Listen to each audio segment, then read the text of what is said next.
Gimana kalau ijazahnya betul-betul asli itu?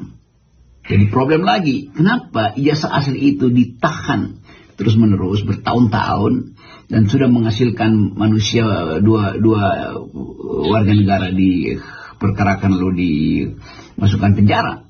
Itu artinya ada arogansi, ada sikap kejam, bukan sikap kejam, bengis dari Jokowi untuk menjebak orang itu supaya dia masuk penjara itu. Pada saat yang sama orang menuntut, kenapa pada waktu itu Jokowi tidak melihat bahwa warga negara yang harus dia lindungi akhirnya masuk penjara hanya karena dia mempermainkan kekuasaan dia untuk mengulur waktu.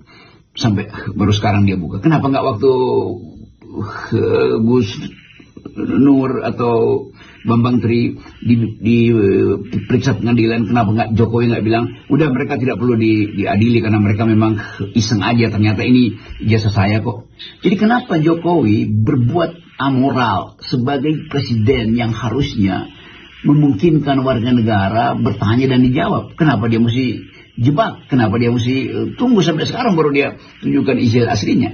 Kan itu juga soal watak manusia atau watak seorang manusia yang bergelar presiden, yaitu memanfaatkan jaringan kekuasaannya untuk mengumpankan seseorang supaya dihukum, dan itu seolah-olah jadi efek jerah sehingga semua orang tidak akan lagi mempersoalkan ijazah Jokowi. Nah sekarang terus-menerus itu dipersoalkan, kan artinya sesuatu yang disimpan di dalam memori publik, apalagi kalau itu mengandung elemen moral, nilai moral, itu akan diwariskan terus-menerus. Sekarang semua orang merasa bahwa Jokowi memang ijazahnya palsu. Sekarang silakan tuntut purnawirawan yang kasih sinyal itu bahwa Jokowi ijazahnya palsu kan. Kan begitu gimmick berkembang itu. Di luar ijazah palsu yang juga nggak bisa dianggap main-main, ini adalah pernyataan sikap dari ratusan purnawirawan jenderal dan perwira menengah TNI. Ini dari 3 matra, darat, laut, dan udara, yang mendesak agar Wapres Gibran itu dicopot. Dan ini nggak boleh, nggak juga boleh dianggap remeh, karena figur yang sangat dihormati di kalangan TNI, mantan Panglima TNI dan juga mantan Wakil Presiden Jenderal Tri Sutrisno itu merestui gerakan para jenderal ini. Lalu timbul pertanyaan sekarang, apakah para purnawirawan itu orang yang penuh dendam atau sekedar barisan sakit hati yang ingin mempersoalkan terus legitimasi dari Presiden Jokowi? Apakah para purnawirawan ini bersekongkol misalnya untuk memulai semacam huru-hara politik dengan memasalahkan kedudukan Gibran sebagai wakil presiden?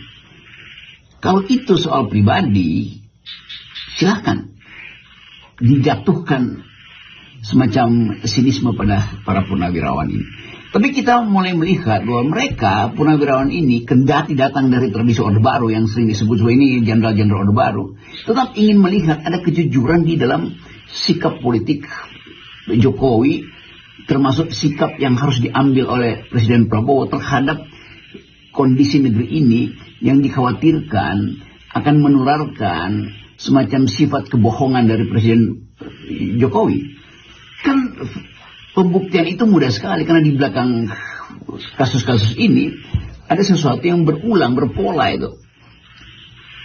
Mulai dari soal IKN atau sebelumnya lagi bahkan SMK itu udah bohong. IKN ada sekian ratus MOU itu juga bohong. Jadi sebetulnya ada presiden di dalam sifat kepemimpinan Jokowi untuk berbohong. Ada 1.000 triliun, ada berapa 15-11 ribu triliun di kantong saya. Kan semua itu menimbulkan tumpukan sebut aja tumpukan kecurigaan bahwa Jokowi memang adalah seorang dalam secara psikologi adalah pathological liar itu, seorang pembohong yang absolut itu, yang nggak mungkin diubah lagi wataknya.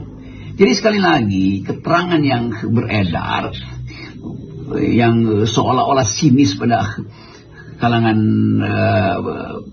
purnawirawan ini harus kita lihat dari segi upaya mereka, bagaimanapun mereka adalah perwira-perwira yang berupaya untuk memuliakan negeri ini, memuliakan republik, supaya tidak ada sejarah republik di mana pemimpin itu datang dari cacat moral yang fatal.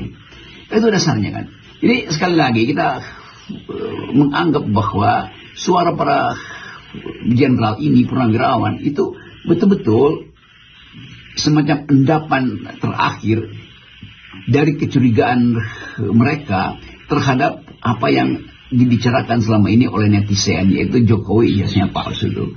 Nah, kalau kita balik pada prinsip bahwa yang memalsukan itu, ya secara hukum pemalsuan itu adalah hal yang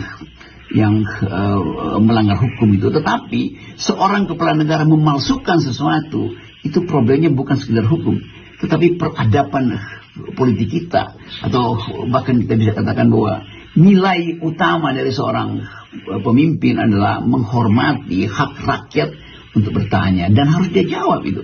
Bukan dia tunda jawaban itu lalu nunggu sidang pengadilan. Buat apa sidang pengadilan membuktikan legal tidaknya ijazah itu? Kan yang dituntut bukan soal legal tidaknya, kejujuran Jokowi untuk datang pada publik mengatakan ini ijazah saya tuh. Jadi serahkan ijazahnya biar publik tahu bahwa itu asli, itu palsu tuh. Kan sampai di situ aja tuh tuntutan warga negara tuh terhadap kepala negara yang dipilih secara demokratis, kalau dianggap itu demokratis tuh. Tapi justru karena sifat Pak Jokowi yang denial ini, maka orang merasa bahwa sifat-sifat demokratis memang tidak ada pada Pak Jokowi. Bahkan orang mulai menghubungkan bahwa sifat tidak demokratis itu bahkan hendak diwariskan pada saudara Gibran yang karena wakil presiden. Saya kira itu yang mesti kita lengkapi dalam melihat secara fenomenologis masalah ijazah yang dituduhkan palsu oleh rakyat Indonesia ya, oleh entah dia satu orang, dua orang itu nggak ada soal, tapi warga negara bertanya pada presiden, mana ijazahmu? Nah, kalau sejauh ini kan para pendukung Jokowi itu selalu menyinyiri tuntutan ijazah, dugaan ijazah palsu Jokowi, dan menganggap ini mereka ini ngapain sih, kayak orang kurang kerjaan karena terus-menerus mempersoalkan hal yang remeh-temeh, padahal katanya kan sekarang ini persoalan negara itu jauh lebih serius ya, bukan hanya negara tapi ini sebenarnya dunia ya, ini berkaitan dengan perang dagang yang dilakukan oleh Trump, dan Indonesia ini salah satu yang terkena dampaknya cukup serius. Memang masih banyak orang pengikut Pak Jokowi yang berhak mereka untuk menyinyirkan para penuduh kepalsuan Jokowi ini, karena menganggap ngapain sih persoalin selembar ijazah dicatat di atas kertas yang udah berpuluh-puluh tahun entah ada di mana. Bukankah di depan kita ada problem besar, yaitu tekanan ekonomi dunia? Bukankah ada potensi perang dunia? Kenapa kita tidak bersiap-siap? Ngapain persoalin ijazah Jokowi? Bukankah Donald Trump jauh lebih membuat masalah ketimbang Jokowi itu? Bukankah ketegangan antara Jinping dan Donald Trump itu bisa menghasilkan kerusuhan politik di Asia Pasifik? Kenapa kita nggak bicara itu? Oke, kita ngerti itu, tetapi tidak boleh membandingkan antara sesuatu yang seolah-olah grandius, besar karena ini skala dunia, dengan sesuatu yang sekedar soal ijazah. Tidak boleh membandingkan hal yang teknis dengan hal yang etis itu.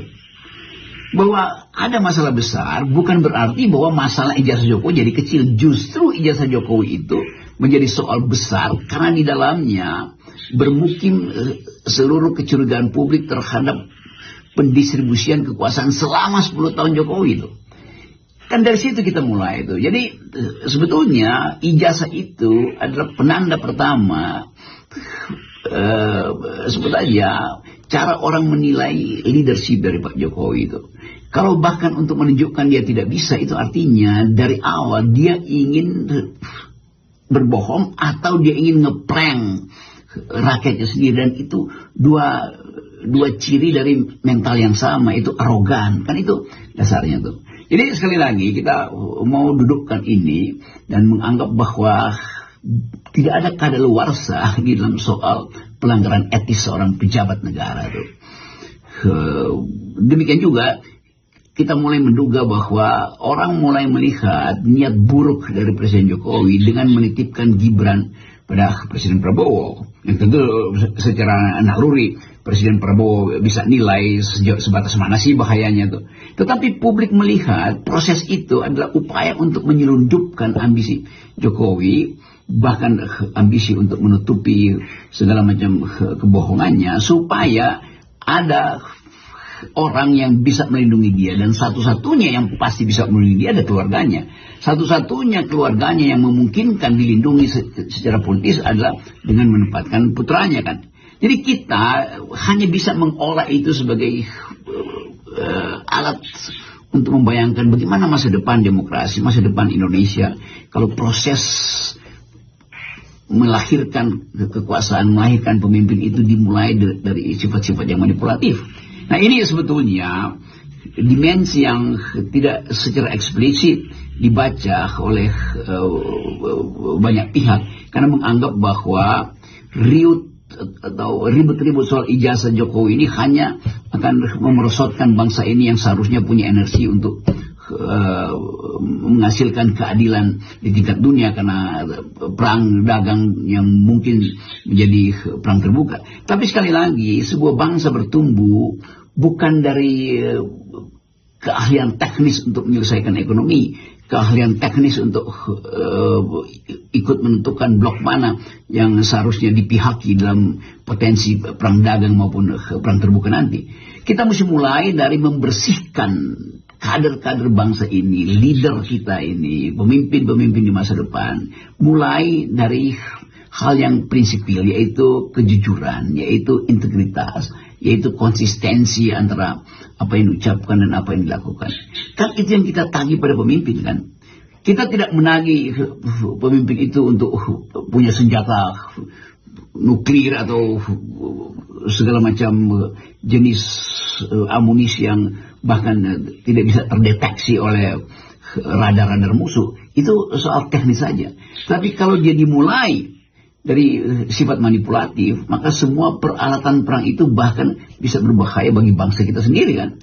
Jadi sekali lagi, memimpin hari-hari ini, terutama di dalam ide kepemimpinan ketika terjadi krisis lingkungan, krisis ekonomi, upaya untuk menemukan kembali value di dalam hubungan internasional harus dimulai dari titik nol, yaitu kejujuran seorang pemimpin. Dan pemimpin yang jujur, apalagi dia adalah kepala negara, harus mau dengan imperatif moral untuk menjawab pertanyaan warga negara. Bukan pergi ke pengadilan, tapi menjawab pertanyaan warga negara. Kenapa? Karena kedaulatan ada pada warga negara itu. Dan kekuasaan yang tidak dikendalikan oleh pertanyaan warga negara akan berubah menjadi arogansi. Dan itu yang sedang kita lihat sekarang. Arogansi Presiden Jokowi seolah-olah mengatakan, saya akan mempermainkan kalian di pengadilan nanti. Itu artinya dia pamerkan kekuasaannya bahkan ketika dia sudah tidak berkuasa. Salam akal sehat. Salam akal sehat.